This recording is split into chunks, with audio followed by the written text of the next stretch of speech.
Hello everybody, today I'm joined by Methods and we want to show you the new clay farm we're working on. So this is something you can do now since the latest snapshot. It's basically based on the villager gift system. Quick explanation, in case you haven't watched the snapshot video yet. If you would defeat a raid, then the villagers would gift you different items depending on their profession. So you would get a Hero of the Villager effect that reduces the prices of the villagers, so you can buy or sell things to a better price. And additionally, they gift you stuff. So here we have a complete list of the items that you get from the villagers. Most interesting, in my opinion, is the Mason that would gift you clay, because clay so far has not been renewable. Only way to get it is to go to a swamp and dig it up.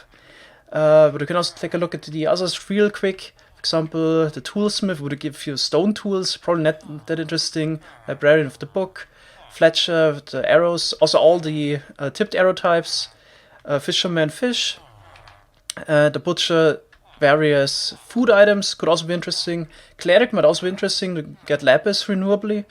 Then tools from the toolsmith. No, actually an axe. This is a weaponsmith. Yeah, this is a weaponsmith. Then the armorer gives you chainmail, maps from the cartographer, and those food items from the farmer, and wool types from the what's it called? Shepherd. Shepherd. Okay. Anyway, now let's check out the farm we made. So this is at the moment a perimeter. At the moment it requires one, but the goal is in the end to make a farm that doesn't require one. But yeah, this is just basically a proof of concept, quick mock-up that we put together today. And yeah, it works like this. So first you need to search one of those villager outposts. We made a perimeter around it, but we also know where they spawn. So this is a spawning layer. As you can see, only the pillagers would spawn here. So those normal ones with the crossbows, and even the guys with the banner that you need to kill in order to start a raid. So the player would stand here, AFK, and would actually go in survival or methods. Maybe want to do it, then get the better overview for the video. Sure. If you need a sword, I can give you one. Sweeping edge. Okay. So yeah, we'll just stand here, and in case you're lucky, you will get one of those with the banner. Fortunately, we didn't get one, so we're just gonna speed this up a little bit and apply the better omen effect. Yeah, Methods did it. So the raid is gonna start now. And in order to have the raid villagers spawn, we have this additional red concrete platform here on the right. Where any moment the first wave will appear. We're still having a bit of issue with the AI. The pathfinding is a bit weird, but yeah, at some point they will make their way towards Methods. In order to get that Hero of the Villager effect, you actually need to kill at least one of the attacking raid villagers. So that's why we kill them manually. Also has the good side effect in case we kill some evokers or vindicators or witches, we will get their drops. So this would be the totem of undying we get, a few emeralds. And this villager just doesn't want to pathfind. It's still a bit of an issue, but over time will make its way into the system. Okay, I'm just gonna speed this up now, so we don't have to wait that long. Okay, that's the first wave, then the second wave comes. In total, depending on the difficulty, it's up to 7 waves, and there could be even an additional wave in case you kill more of those banner-carrying villagers. So if you have double omen, then you get one additional wave. So this is the 5th wave. One of the challenges of this farm were the evokers, because they could summon the vexes, they could fly through every block, and would be quite a challenge to get rid of. So in order to avoid the vexes from being summoned, we have this drop here, so all the mobs would become one hit. So we got a sharpness 5 sword. There's also a strength beacon. If you one-hit kill, the evoker has no chance to summon any of the vexes. The last wave of the raid is going on right now. This is, by the way, the system in order to get rid of the Ravager. Wouldn't fit it in there. and it's just a problem to deal with it. So that's why we just kill it here with Wither Roses. Okay.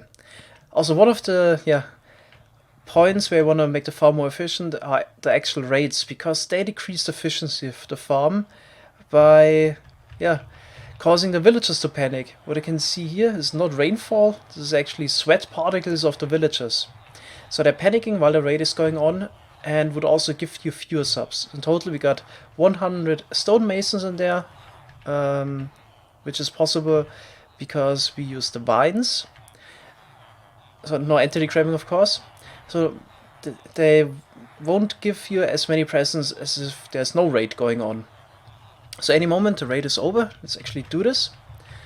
Then we can also see the system that will prevent that we get start another raid immediately once we're finished here. What the villagers would do now once the raid is over is shoot firework rockets. And this is the perfect system to detect that a raid has finished, because it blocks access to the drop chute now, and no more of those villagers with the banners could get down into the drop chute and the player would accidentally start a new raid. Okay, this village here, by the way, has a second use. It's also used to lure over those pillagers in the first place. And the second use is activating the system. We prevent those villagers or illagers from shooting firework rockets by placing blocks above them. So I'm watching a thought about this. So the idea is probably that they're not supposed to shoot firework rockets when they're in a house. So if you have blocks above them, they won't do that. But a string block above them is fine. So that's the detection system to make the farm more efficient. Okay, now let's talk about the rates of this farm. So in total we're using 100 stonemasons. You would get 1 clay block per stonemason on average every 3 minutes, because they would give you a present randomly between 600 and 6,600 ticks. So on average every 3.6k ticks, that's 3 minutes. So you could expect, in this case we have 100 villagers in there. If you would have the Hero of the Village effect all the time to get 1800 clay per hour, but the rates are decreased by the rates, of course. So probably they're closer to 1500. Of course, having more villagers would be more beneficial, but it's an issue with the lag. So from testing with the iron farms, having more than 300 villagers in a world with a decent normal computer is not really possible without lagging the game. So I could probably up the rates up to about 4,500 clay per hour, which is actually quite decent, but I don't even think it's that overpowered, because it's just clay blocks, and in case you ever do something which requires a ton of blocks, it's not even that much. Also, it's quite some effort to make a farm like this one here. Alright, so what we actually did with the detection system is we started a redstone clock, which would then turn off after 40 minutes, since the Hero of the Village effect lasts 40 minutes, and then we will just retract the block again, and there's a good chance that we get one of those banner villagers after 40 minutes again. The mobs here also won't despawn, because they're still in the range of the player. A nice side effect of this farm is that you also get some interesting drops.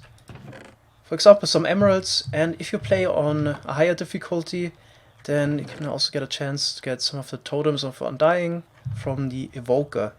And of course, additionally, tons of illager banners and all the crossbows you will ever need. You can maybe even use those as fuel.